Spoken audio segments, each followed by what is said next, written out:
And then there is Pope John Paul II, who, in an early address to Muslims of the Philippines, set the stage for how the Church would engage not merely with Islam, but implicitly with all non-Christians, when he memorably said, "I deliberately address you as brothers. That is certainly what we are, because we are members of the same human family, whose efforts, whether people realize it or not, tend toward God and the truth that comes from Him. But we are especially brothers in God, who created us and whom we are trying to reach in our own ways through faith, prayer, and worship, through the keeping of His law, and through submission to His designs." If Nostra Aetate galvanized the Church to relate to religious others not so much as adversaries, but rather as fellow pilgrims, then John Paul II can be understood to have deepened this understanding by referring to non-Catholics as brothers and sisters in dialogue.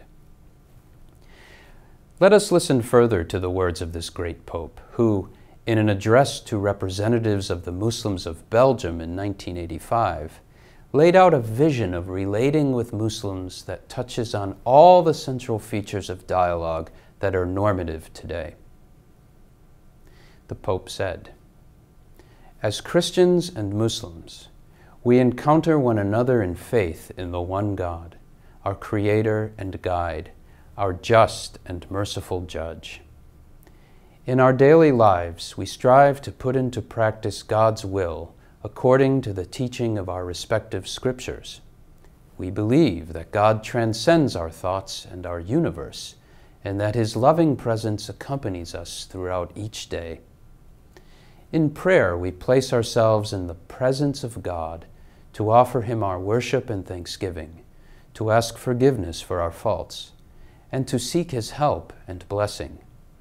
It is a good thing to come to understand each other by learning to accept differences, by overcoming prejudices and mutual respect, and by working together for reconciliation and service to the lowliest. This is a fundamental dialogue which must be practiced in neighborhoods, in places of work, and in schools. This is the dialogue which is proper to believers who live together in a modern and pluralistic society. Encounter, meeting, hospitality, respect, reconciliation.